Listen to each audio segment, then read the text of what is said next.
Apparently, handing out sensitive military information to your spouse is now normal, at least in Pete Hegseth's Pentagon. We have another signal chat fiasco.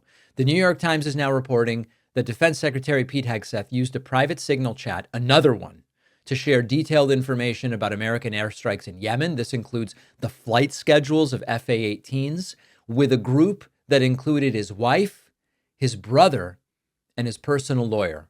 None of them have a legitimate interest or a legitimate reason to be looped into real-time military operations. But here we are again. This was not an accidental group chat mix-up. This was a second, entirely separate signal chat created by Hegseth himself called Defense Team Huddle. Yeah, he used his private phone. Another, everything that we accuse them of doing, we are doing ourselves. He used his private phone to run it.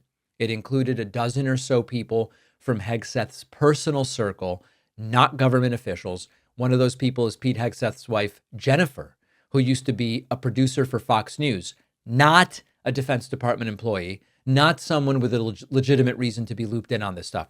However, she's been joining him on foreign trips. She's been attending sensitive meetings and now apparently gets military briefings in group texts like it's a neighborhood carpool update. Who's bringing the Girl Scout cookies? And by the way, here's where the FA-18s are going to be.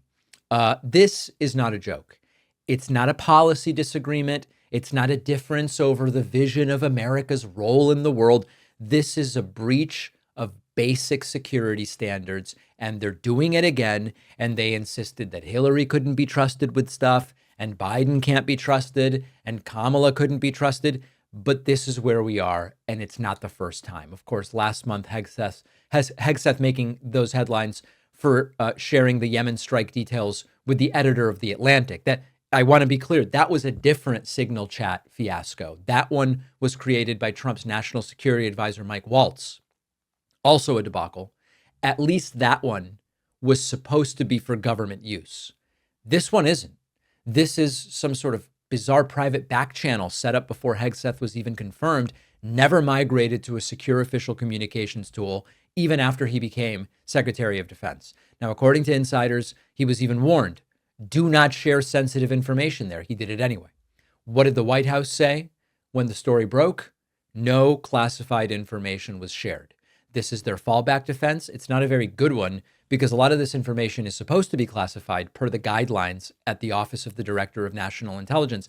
They've wrongly not classified some of this stuff and then are saying this is no big deal because it's not classified. A blanket denial that it violates any rules. If you ask former defense officials about what was shared, launch times, aircraft types, target details, it's all supposed to be classified. It's operational. It's dangerous. They say we are the national security people. We keep everybody safe, but they are creating yet another national security risk here. And you've got a man with no high-level government experience before this year running the Pentagon like it's a group project for friends and family.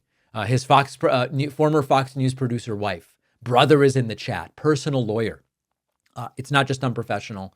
It's completely reckless. And maybe the most humiliating part globally is that they're not even embarrassed. They're going, no, it's fine.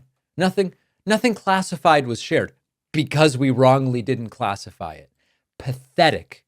Almost as humiliating as Donald Trump's Easter messages. After researching, writing, refining, The Echo Machine, my book, is finally out. This is not just a book about how American politics got so broken. It's also about what's happening right now and what we can still do to stop things from getting worse. Trump's been back in power.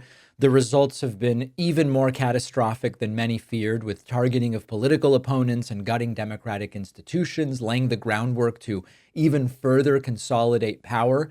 But the thing is that none of this is inevitable. The same forces that brought us here can be countered if we understand how they work and what to do about them. And that's what the Echo Machine is all about.